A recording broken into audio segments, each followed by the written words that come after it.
It's kind of amazing being in the middle of nowhere, abandoned buildings. This would be the perfect spot to see a UFO, in my opinion. I'm sure some of these railroad conductors can see UFOs while they're pulling these trains across the desert plains, but the nostalgia here is quite incredible. Now let's roll the next UFO video just into Third Phase of Moon, guys. Take a look at this.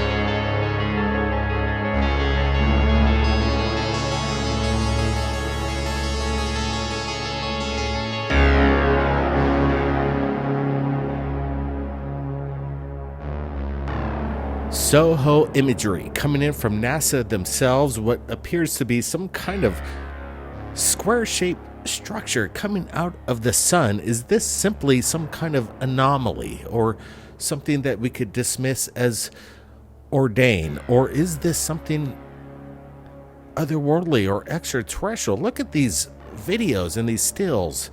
It definitely has geometric shapes to them, and geometric shapes are hard to find in Mother Nature, but these Soho images are quite astonishing. Guys, I want to get your opinions, and I'm going to get to Brent. What's your thoughts?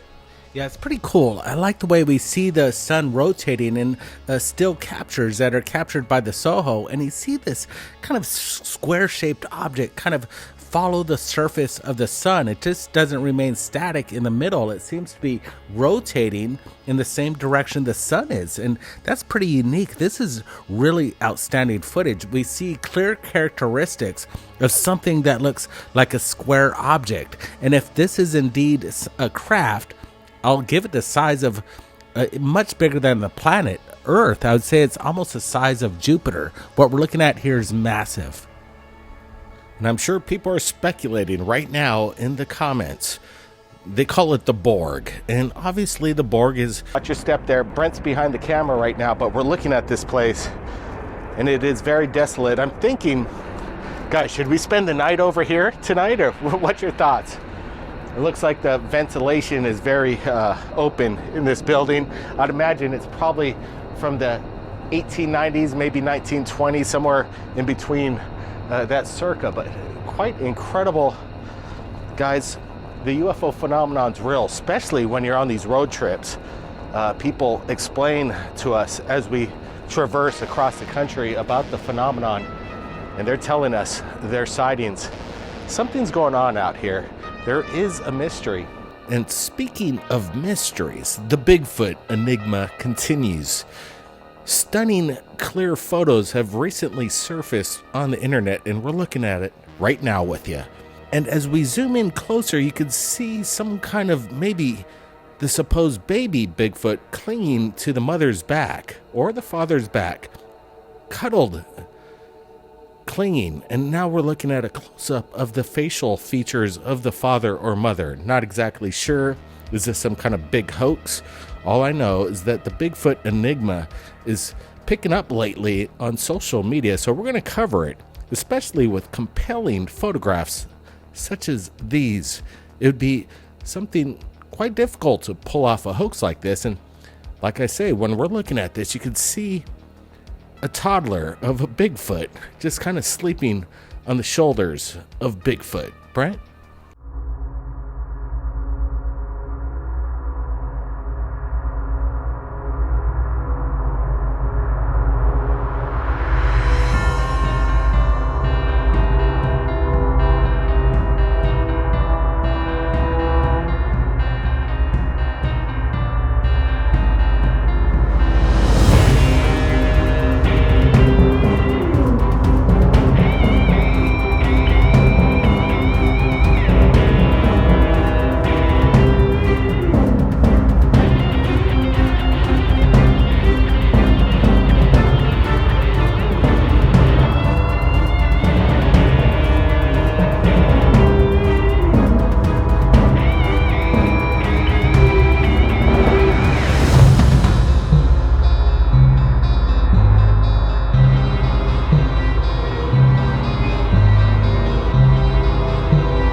UFO sightings for you. So let's just roll it, take a look at this.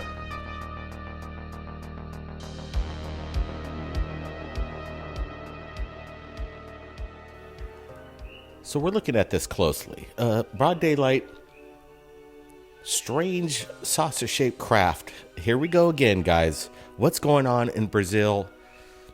They're on the rise, and they're not hiding. Again, captured from a high rise, hovering over the city. We can see that whatever this object is, it's pretty big. I'm trying to guess. Approximately, I would have to say maybe 20 to 30 feet, maybe in diameter. Not exactly sure. Guys, I want to get your thoughts, but what's kind of cool is that this thing's just hovering there, and it's out of place. We don't see any means of propulsion whatsoever, no prop propeller blades. We're getting a really good close-up look at it. We got the pull-away shot. Brent, this is a mystery here. Why in South America, Brazil, Mexico, Colombia, are we seeing these broad daylight saucer-shaped craft all over the continent? Yeah, it's pretty exciting stuff when you think about it. I'm leaning towards they got something going on down there, and we're not aware of it. And here's another video that came in too as well that pretty much emulates and match perfectly with what we're seeing that was just captured a couple days ago. Look at this. It's even being reported by media as well in the country, where it's zooming in from on a live broadcast on their news. It's pretty cool stuff. Look at this close up. It goes behind the woman's head, and again, this cylindrical metal shaped object, a UFO is what you call it. They exactly look like this. This one's a great one coming in from Colombia itself, and this close up. Look at the points of this craft. You see they're very sharp. And you can see maybe even 1, 2, 3, 4 points that kind of ride around the circumference of this vehicle, whatever it is. Yeah, it's interesting. Colombia, Brazil, again, Mexico, they're just lighting up over there. And the broad daylight sightings is what we're always wanting. And again, could this be some kind of hot air balloon? I don't think so. Could it be just a balloon? No way. It's way too stable, too large. It's just kind of hovering there over the city. I'm hoping we have more video coming in from the public there, because I could rule out any kind of CGI. Whatever this is, it's there in frame. And what's really cool is we got references from across that region, South America, that these things are being spotted. Is this some kind of new prototype that they're experimenting on in the region? We have the Air Force, the Navy, the top fighters, jet fighters that exist on the planet, but in these regions their air defense isn't that great, so maybe they're just really have no concern, and the people maybe on the ground believe in them more than what we believe over here in America. Maybe the consciousness is less skeptical, and we see it again from different regions across the area, and this makes sense. There's something going on over there. Give us a big thumbs up. Should we get into Brazil, Mexico, Colombia, and investigate this? Because this is pretty crazy stuff when you have these side-by-side comparisons. It's on the news. The reporter has no idea what's going on. She's kind of famous now because of the anomaly, this UFO that appeared on live television. So before we get to the next UFO video, I wanted to let you know, Above Top Secret is breaking the records. It's kind of cool. Independent filmmakers like ourselves could hit the Hollywood bigwigs. We're right there next to Moonfall and Spider-Man, and Above Top Secret is leading the top place on Amazon Prime. Guys, we've got an exclusive sneak peek for you of Above Top Secret. Guys, take a look at this. Dr. Greer made a statement and called out the 5 talking heads on the major media. It was a major maneuver, and it kind of shook up the ufology world.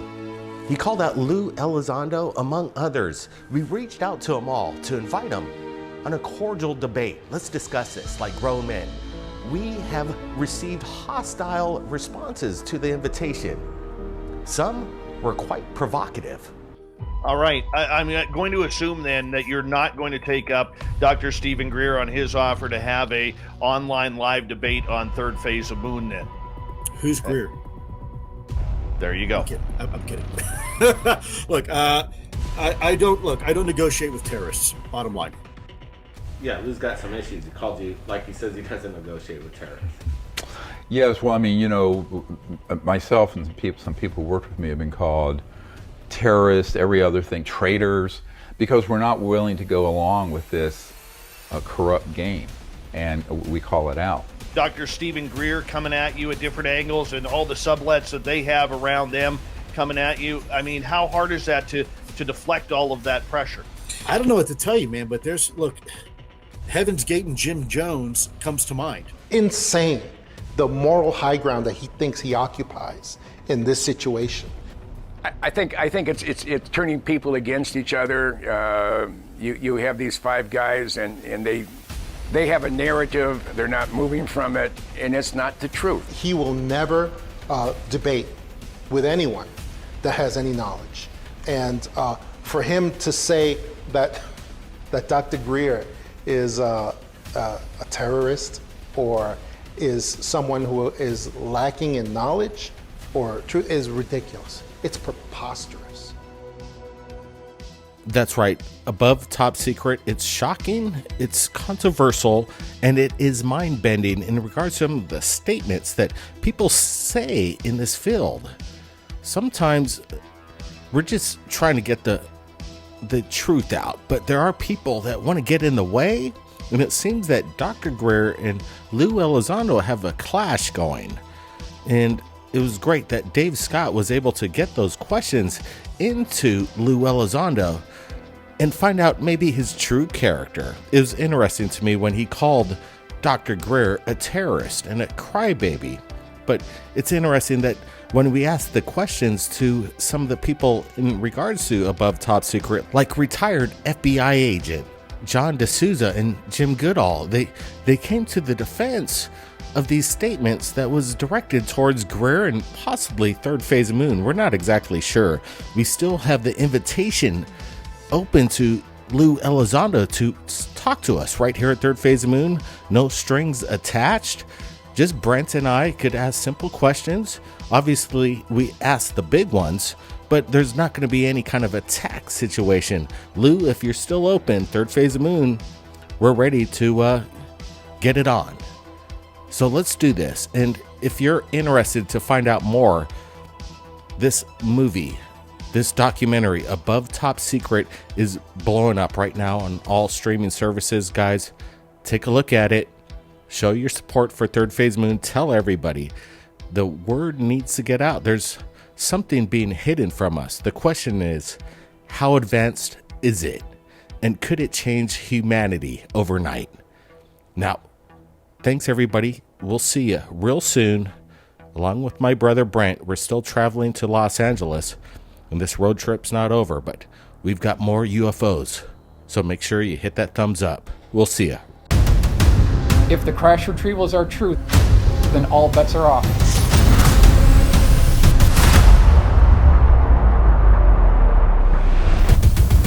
It's very hard for people to get their minds around where the real power is. And it's not at 1600 Pennsylvania Avenue. The reality is something much more stark. They've been working on this for 60, 70, perhaps 80 years. The reason why the government is talking about these UFOs now, they're getting ready for the next level of war. Are these objects a national security concern? They're proffering a narrative of a national security threat that doesn't exist.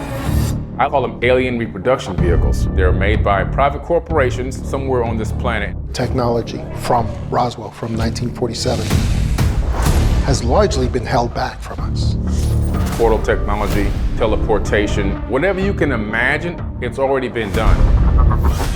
The biggest secrets are not the zero-point energy and electrogravitics. It's the science of consciousness.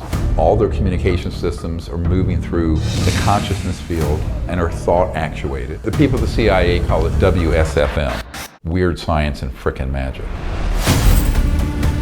But transdimensional interstellar technology will benefit humanity. There has been tremendous disinformation. The media is keeping secrets with the government. These are lethal, vicious people. And I'm focused on exposing the extraordinary technologies that they would want to keep secret. No aspect of life on Earth will be unaffected by it.